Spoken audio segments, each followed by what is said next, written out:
Hey guys, it's William. About 8 months ago, I started this process of taking testosterone. Knowingly, when I went into it, I thought I was going to be doing it all by myself, but luckily, fortunately for myself, do have some really, really good friends that have been supportive since day one, since the day I came out, since the day I told them that, you know, this is how I feel inside, this is what I feel that has been broken, and I'm trying to fix it. And they just, you know, undoubtedly, no question, just hopped on board and was just there since day one. I had that with my friends, and even though they live across the country and I rarely get to see them, they are just amazing still, and I'm grateful for that. But there are some things that I wish were kind of different when it came to my family catching on, or people using the correct pronouns, or just using the name that I had to legally change, invest in. And it's not something that, you know overnight I just decided I was going to do. This to me felt like, for 28 years I've been struggling, and then all of a sudden, like that, the light came on, and I knew who I am, and that was amazing. And I wanted it to be something that was celebrated, not something that was like swept under the rug. Like, I didn't even just come to this epiphany about my life, this life altering decision that just felt so amazing to me. Other people that have life altering situations, like having a baby, or getting a job that they wanted, or graduating, um, you know, finally buying that house or getting a car, and you just feel so good, and you just want to celebrate, and the people around you are just so happy for you. That to me is what taking testosterone transitioning is.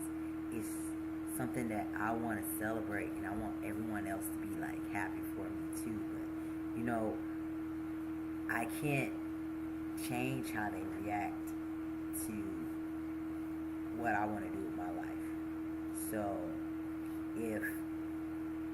if they decide that, you know they can't condone it, or they'll love me no matter what, but they just don't agree with my decisions. Hey, that's for them, and I understand that, and I respect that, and I'm not asking you to change your beliefs for me. I wouldn't actually do that, but at the same time, I'm at the point where I'm not gonna ask you. If that's what you choose to do, I'm still gonna live my life, and I'm still gonna be happy for me, and I'm still gonna carry on regardless. Just the other day, I was talking to my BFFs, and I was just like telling them, like, for the longest time I was just so depressed with life, and I just hated everything about myself, and I couldn't quite put my finger on it. Like, I actually hated the fact that I was even born. To me, being born into this world was just like a prison sentence.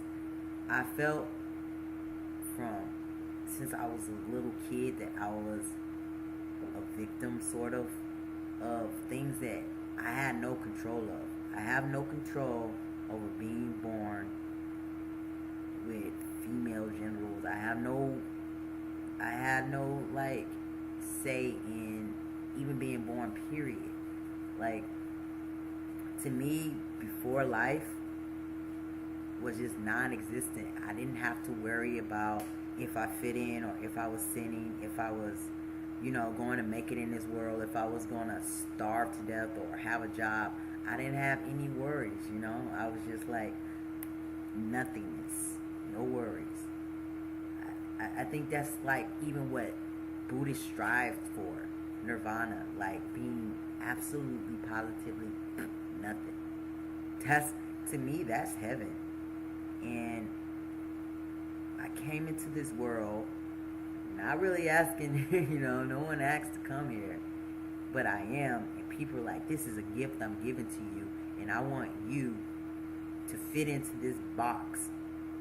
You're female, you're black, you're below the poverty line, and you need to figure out what to do with your life the way us Christians do and females do. And it was just so much going on with the situation that I just felt like, God, I hate living. Like, I just hated it so much. I didn't ask for any of this, and all of a sudden I come in with chains. And why would anyone, to me, this existence felt wrong, because it seemed like you didn't really have a choice. But then they say if you don't reform or fit into this box, you're going to like have eternal damnation in hell. Like, who the hell thought of that? Like, really? Like, seriously? I wasn't even living my life. I was just non-existent, and all of a sudden you just give me this piece of the world. Then you say, all right, now if you don't live life this way, when you die, you gotta spend eternity paying for it price. I'm like, wow, yeah, that's a great gift. Thank you very much, you dick. Like, that's how I felt. And that's just like what was going on in my head for the longest time.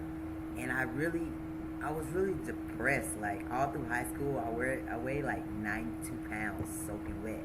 No lie. Before I even went into the military, I was on this.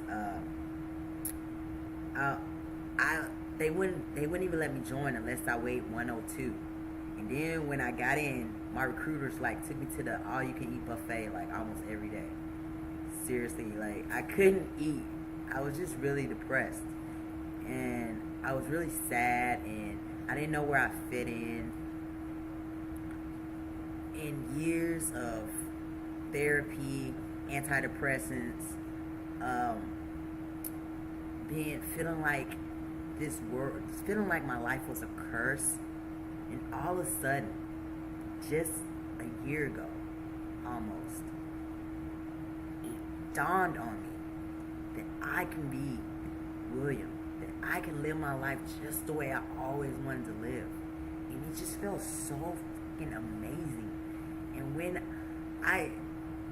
I thought about it, it just felt so good. Like, everything, all the stress, I haven't been on depressants at all since I started this. I haven't had to go back to therapy. Like, my therapist was like, wow, you're just 360. And I'm like, oh my God, for the first time in my life, I don't wish I was dead. For the first time in my life, I actually want to live life. I actually want to travel. I actually want to do things. I get up, I exercise. I love going to work. Like, I want to live. And I didn't get to live all those years. I didn't even really date. I've been like single for almost, I don't know, let's say since 2007.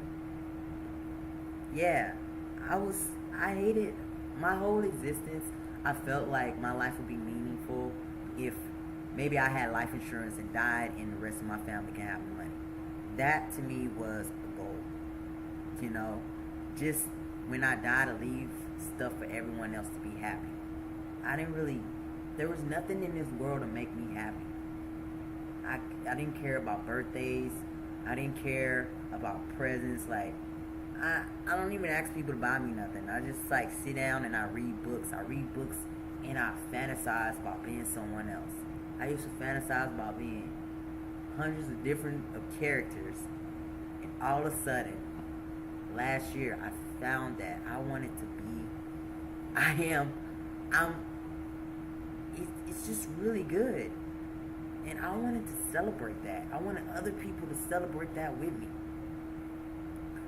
But it didn't work out that way. And I'm not going to be sad about that.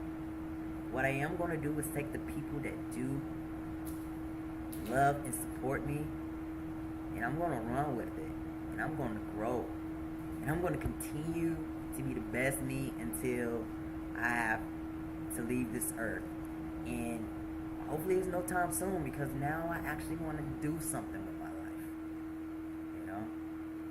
It'll be freaking awesome to actually date and actually hang out with my friends and go travel, go to Italy, go to Russia, go to Rome, go to God, I want to go to India so bad, and oh my God, South America. I minored in South America. I can't wait to. They say don't go to Colombia, but I'm totally going to Colombia. I don't care. I risk it all, cause I'm going to Brazil, man. I'm going to Mexico. I just gotta. Now I gotta change my passport, because I changed my name, and I can't wait to change my gender marker. I just gotta get this surgery, but it's gonna cost a lot of money, but it'll be worth it. All of this will be worth it, and I'm excited about it. I feel really good about it. I feel really good about life. Nobody's gonna take that away from me now. If I die now, I'm gonna die like knowing that I got to live the rest of my life as a person I always wanted to be. I'm happy. You happy, Duchess? She happy too. What about you, Liz? Alright, you don't do that. That is inappropriate. Alright, thanks guys.